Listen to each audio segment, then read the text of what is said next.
welcome, howdy. Good morning, good afternoon, good evening, good day, good night to some of you maybe, but wherever you are, you know by now, coming from this side of the universe, always the very, very best. My name is Joy Ruffen, and tonight we are all about leading ladies, leaving legacies, living legacies. The intention is to bring you each week women, ladies who are all about empowering and impacting others in a very powerful, impactful way. And tonight we have with us Dr. Carol Atkinson. She's a psychotherapist, and her background is fantastic. Rather than attempt to relay all of this vital information, I'm going to make it a real interview style. She was born and raised in London, England, so her accent is divine. So I'm going to bring her up, say hello, introduce her, and then what I'm going to do is start to ask her questions that will benefit you, because her title tonight is Changing People, Changing Lives. Now, you're in the show. Hello, hello, hello. Carol, welcome. Good to see you. Welcome. Good afternoon. Good afternoon, Joy. Good afternoon to you, and thank you for the honor of having you here, because I love your topic and what you're about and what you want to share with the audience. Changing people, changing lives, changing the narratives we live by. That's so impactful regardless. But before we do that, Carol, I didn't even want to share with our audience your background. Share with us a little bit about you and your background and how you've come to what you're doing today. Okay, so my background is actually in social work, and I worked primarily in child protection and mental health social work, all in London, England, and then transitioned to social work education and training. And within that realm, there was a time in England in the late 90s when health reform took a huge shift and was transitioning social workers to move from being under the management of social services department to then being managed by the health services department, which then meant that I would have to be under the management of a psychiatrist. And not that I have anything against psychiatrists. However, the autonomy that I have, or I had as a social worker in social services, differs hugely to the autonomy that I would have had under the health service. And so the model by which they provide services no longer fitted with the way that I provided services, or that I was comfortable in providing services, because I totally believe that you have to treat the entire person and look at their environment, their relationships, their culture. The medical model looks at the illness and goes with the belief that the illness requires treatment, and very often that treatment is medication. Yes. And so clearly that didn't fit with my way of wanting to treat people, so I transitioned to become a family therapist. Yes. That's clear, because I think, Carol, that there are an awful lot of people, myself included, that for a number of years could not separate the two, a psychotherapist and a psychologist, and the varying differences in the work and the type of work that they do. Do you still find that might be prevalent today? It does. It happens a lot, because I still get calls today with people who have found me online and still refer to me as a psychologist. And sometimes I have to take the time to explain to people what the difference is between a psychologist, a psychiatrist, and a psychotherapist. And just to give you a brief snapshot, yes, psychiatrists conduct testing, psychometric testing, and psychotherapists work with the entire family system. So that's, broadly speaking, how we differ. That's a good definition and quite clear. I love the title that you brought tonight, and it defines and ties in with what you just described to us, changing the narrative we live by. Because what you're doing is the foundational pivotal point for that type of a transition. Is that not so? Right. Absolutely, absolutely. Very often people come to me when they are in a stage of their life where they're challenged by either stress, anxiety, life's transitions. That's a huge one, life's transitions. Whether, it's a young woman that's just had a baby, sometimes people that have just got married, changing jobs, buying a new home, all the things that bring stresses to our life contribute to that transition in life. And very often, when that transition doesn't take place smoothly, problems occur. And so it's at that stage in their life where someone may come to see me as a therapist. And I, what I might do, sorry, go ahead. no. I'm waiting for you because I'm connecting, Carol, two words that are combined and tied together with what you're saying. And you can use other words, and that is transition and transformation, because they Right. really are a blend. One begins the other in one way or another, and they merge. And transition Absolutely. and transformation is very difficult for all of us, no matter how much we embrace change. It's not an easy transition. So I really understand what you're saying. Yes. And I can give you some examples with the work that I've done with children in the past. Oh, I would love that. Very often, yes, the narrative that here becomes a self-fulfilling prophecy. So if a child hears how bad they are, how bad they've been, and how bad they're going to be, it becomes a self-fulfilling prophecy, and that child can become bad. Very often it does happen. The work that I do with parents, particularly when I'm working with children with behavior problems, is ask them to change those narratives.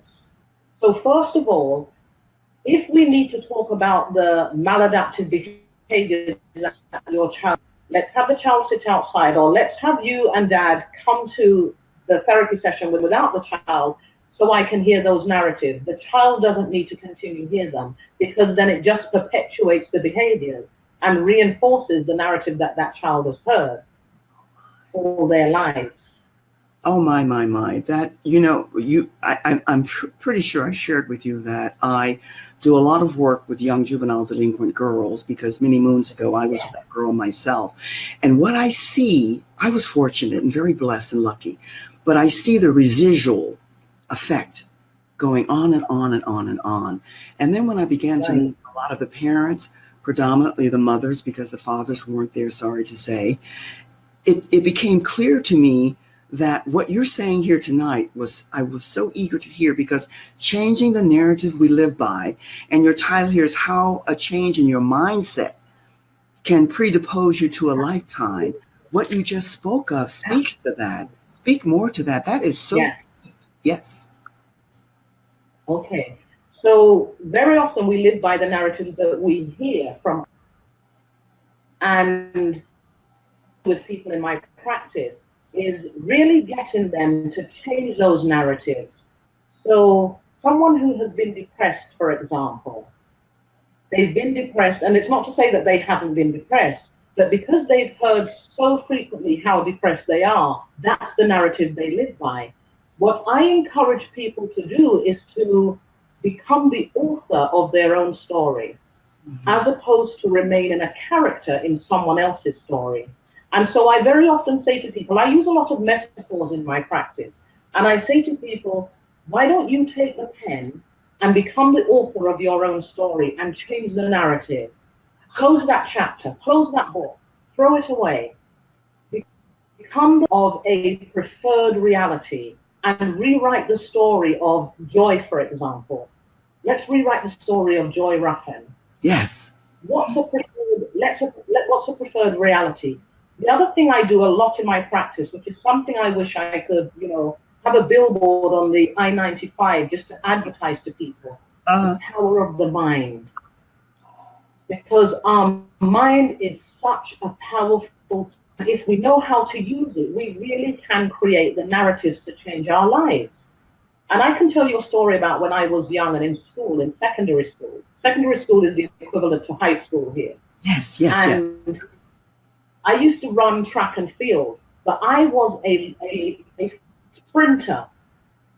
And in my team for the long distance run, my team didn't have someone to run the 800 meters, which is twice around the track. And in those days, 800 meters was a long distance race. Yes. And everybody said, let Carol do it. Let Carol do it. Let Carol run for our team. We cannot have a non-runner. And I said, I'm not a long distance runner. But everybody believed in me. And of course, this is what it comes down to, your belief system. I believed in myself in track and field. And with that belief, the saddest thing about this story is that there was a woman called Barbara who trained for this for months, and she was always the winner of the 800-meter race. Uh-huh. But when I went into the race, that I cannot lose this race. Everybody knows me for track and field. I run a long distance race in my life. Everybody believed in me. I believed in myself. I went on that field and I ran the race. The other thing that I wanted to kind of integrate with my conversation was confidence. And I shared with you before the show started how one of my favorite quotes is from Marcus Garvey. Oh, yes. And it's funny how we're talking about racing because that's what it's referenced to. He makes reference to without confidence, you have twice lost in the race of life. That with confidence, you already won the race. You've already got onto the starting line just with confidence. And how that in itself can make a difference to the narratives that shape our lives. So powerful, so powerful. I think there's no thinking involved here because when you have your knowing, you have your knowing. Confidence is and courage. They're akin to one another. And I think it was Maya Angelou who said the most desirable quality or characteristic or trait to have is courage. And right along with that goes confidence. So I can relate completely to what you're saying. I think you've already answered one of the questions that I had here to ask you is what was one of the biggest problems that you help people to solve? Well, it's the mind and how they think, right? Yes. And again, I can share some stories with you about how when you understand the power of the mind, how you can really utilize it to change your life. Mm-hmm. Some high schoolers that I've worked with in my practice who have taken AP classes in psychology were really able to easily grasp some of the concepts that I teach them much more than hadn't taken AP psychology or any kind of psychology class or any understanding of psychology. And that's what I mean when I say, I wish I could have a billboard on the I-95 to encourage people to take some kind of psychology class, because it will really help to inform you about the power of your mind and the way in which you can use your mind to make changes in your lives. That's very good, Carol. I'll tell you why, because that brings to mind something that I'm a voracious reader, but I read so much I forget half of the stuff. But I remember not too long ago, I was reading, doing some research, and it said that the largest percentage of young people today, this was about maybe 3 years ago, were enrolling in the study of psychology than any other study. Because why? They want to know and understand themselves. All of that wonderful confusion there that we all had at one time or another. I had. So I know that it's prevalent. And I don't know if I shared with you, my sister was a psychologist, and she and I would have these very deep conversations because we were wanting to understand ourselves in a way that we could be productive and a contributing member of society. Because coming from a kind of broken home, which is not so unusual today, sad to say, right. We wanted to rise. We wanted to elevate ourselves to be all that we knew we were here to be. We had that knowing somewhere. So what you just spoke of, it's powerful. It really is. What tips and I don't know if it's necessarily the right verbiage is tips, but what is the main type of counseling that you give for people who come in who really want to get on the right footing and become more in tune and aware with themselves, what are some of the things that you share with them to get them on the right track? And you just touched on it, self-awareness. Yes. Particularly when I work with couples, couples come in blaming each other and they spend a lot of time looking at the faults of their spouse. And I give them time in my practice to do that. But then, I say, time out, let's move on and let's do some introspection. Let's look at you. Let's look at what it is that you're doing to participate in maintaining the discord in your relationship. How are you contributing to maintaining the dysfunction in your relationship? The easiest person in any relationship to change is yourself. Oh. And the time that people can focus in on their spouse, they're missing opportunities to grow themselves. So that's the biggest tip that I can leave with people today, to really work on yourself. There's also something else I want to share with you. Please. One of the greatest videos I've seen, it was a few years back now, Jana Van Zandt. Yes. And she does a brief talk that says, who are you? Who are you? Without the titles, without the bank account, without the degrees, without, who are you apart from being a sister, a mother, a wife, a daughter, a professor, a therapist? Who are you without your clothes? Who are you? And that's the depth of the work that I like to do with people, to really get introspective and look within so that you're bringing a really healthy person into a relationship. Yes, because personal growth and personal development is larger today than it has ever been, because all of us are beginning to realize there was a time when I blamed everybody for everything. It was never Joy Ruffen. It was always the other person. Because I've had so many wonderful mentors and guides in my life, messengers who helped me to open my eyes to where I could see, I began to realize it's me. The change has to start with me. You don't change anybody. You can change people by being a wonderful example of the best that you can be, but you can't. Right? Yes. Yeah, just becoming the best version of yourself. And what typically happens when people have done that work is that their relationships improve, but also their interactions with people improve. So once they've made those changes, they've done the work, the change that they've made with themselves forces other people around them to change, because the other people are no longer interacting with the person that came into my practice 6 weeks ago. Mm-hmm. Mm-hmm. So even when I work with couples, sometimes one side of the couple might not want to come to therapy. And I would say, whether it's the wife or the husband, I would say to the willing partner, that's okay. It only takes one person to change the entire system. Yeah. And the other thing, if you... Yeah. Sorry, go ahead. No. I love this. You can tell that. But one of the things that I've come to realize now at this time in my life, Carol, is that personal growth and development is an ongoing, forever involvement. Because no matter how... It's not an overnight process, Joy. That's the other thing to understand. Yes. That sometimes it can be a long process.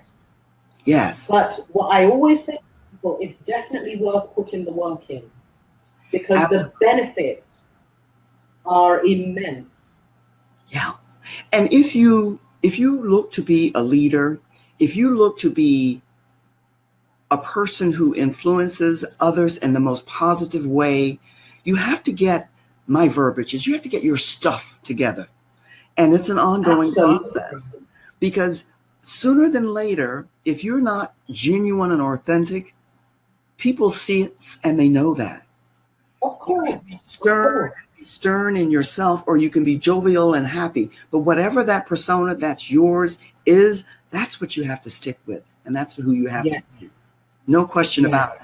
How is it, let's say, how is it different working with the young kids that you work with? What is the age range of the children that you're working with? Are they teenagers? I work with children as young as 5. Woohoo. Mm. Yes. And one of the links that you have is an article that I did for Space Coast Parent magazine, and it's available free in CVS stores.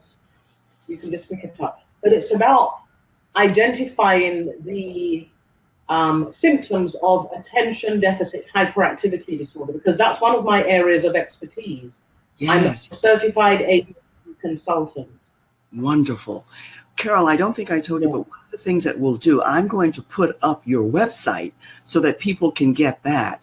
But the other thing that we're going to do is make sure that your these two links that you gave me will be put onto the website so that you can gather the people who are interested to get to you for more information. Unfortunately, the way that I did this, Carol, I have to hide this now because it's hiding your face. We don't want that to happen. So all of this will be put on the video so that when we transfer to YouTube and then back to my Joy TV, everything will be there so people can connect and contact you at their convenience. So that's a very good thing. But what we want people to do also is to join our Facebook group.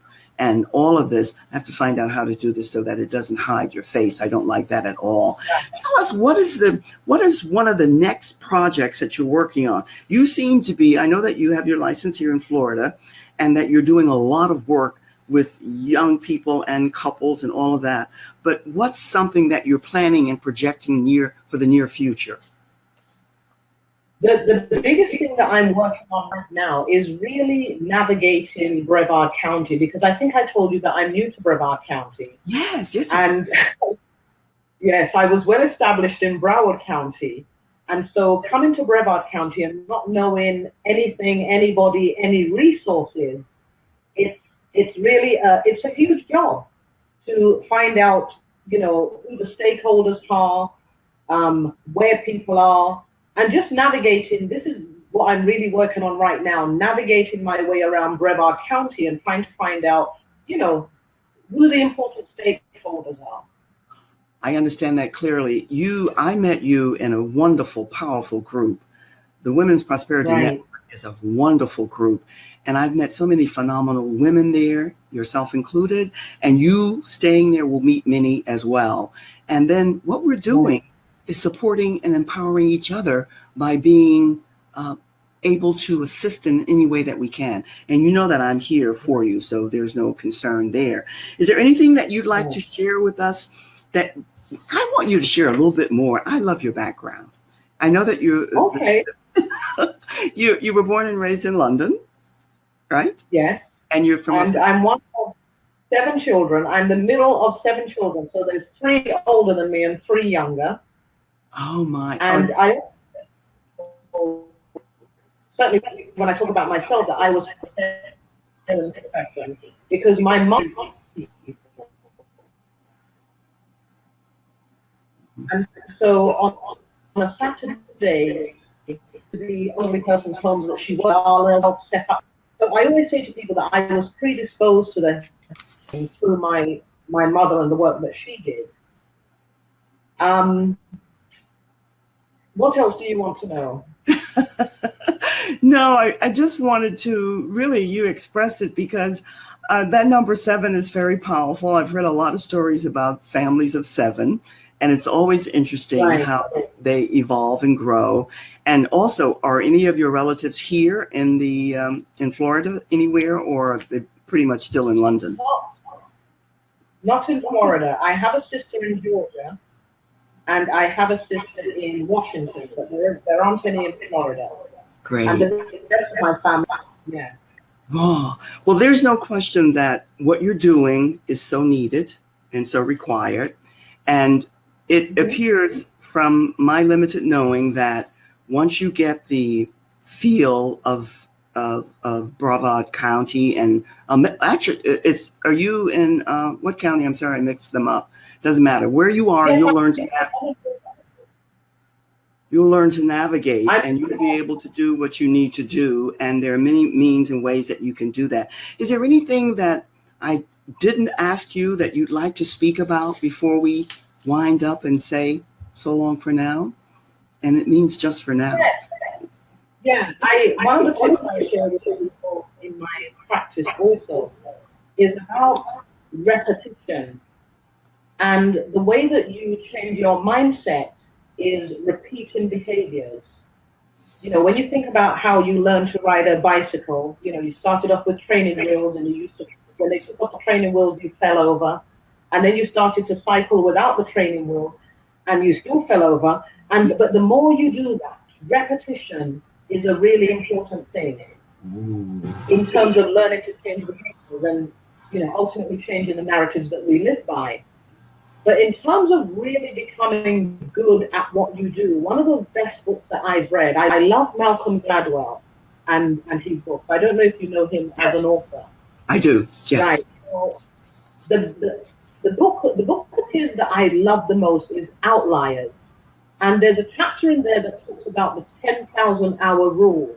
And basically what that speaks to is for you to become really good at anything, you have to have done at least 10,000 hours of it. Oh, And he speaks about people like, you know, Steve Jobs and the Microsoft man, you know, people really immerse themselves in their professions or in whatever it is they do.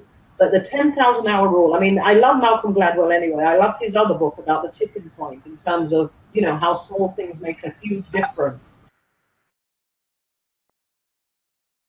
I have to say that what you just said is so really deep beyond, because it appears to me from my limited awareness in the circles that everybody wants to be successful overnight. And it's just not possible. It doesn't happen. So that said, are you there? You're there? You can hear? I think she went frozen on us, but that's okay.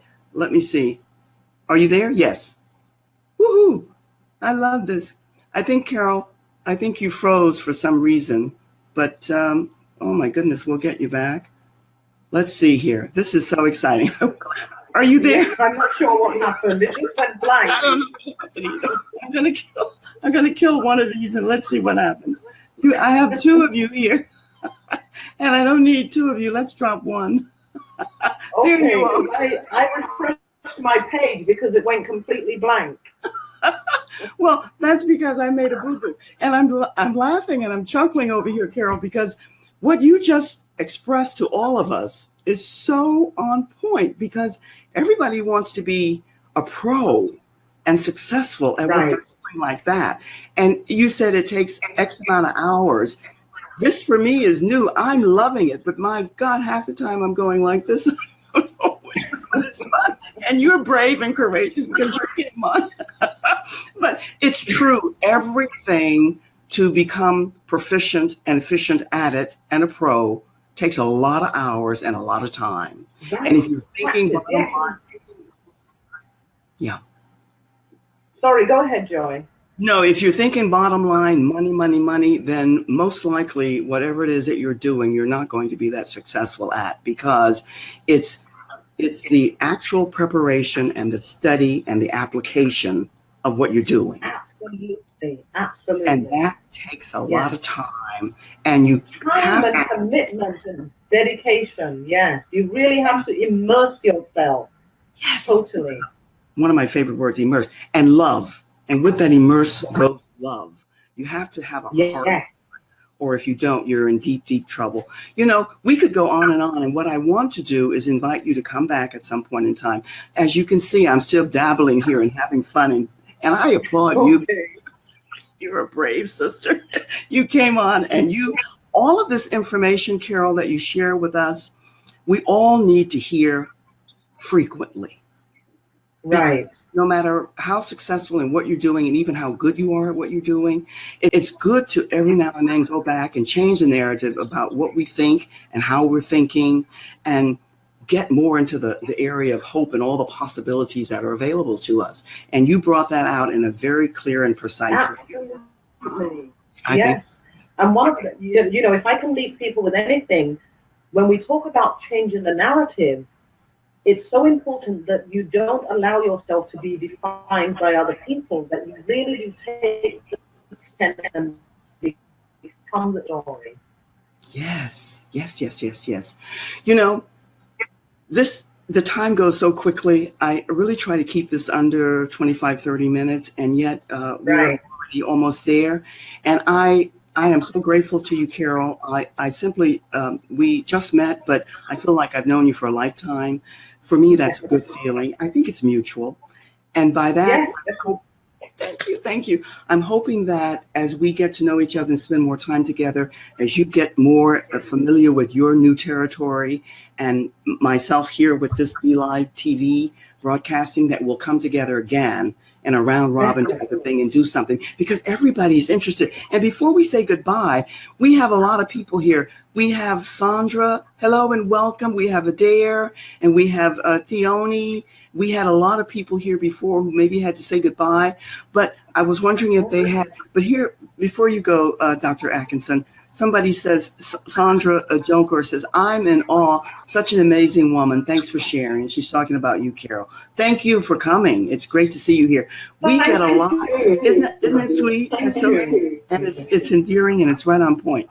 What we're going to do is put this up, put all your information and your data there, and then get you a link so that you can get to it, and we'll go from there. And I want to say goodbye, or so long. I don't like goodbye, like so long for now. Yes, I say, a friend of mine really laughed because I always say bye for now. Yes, I like that. Thank you for that. Bye for now. Don't leave. Stay in the lobby. Yes, Until which is part that I'll see you later. Yes, it is.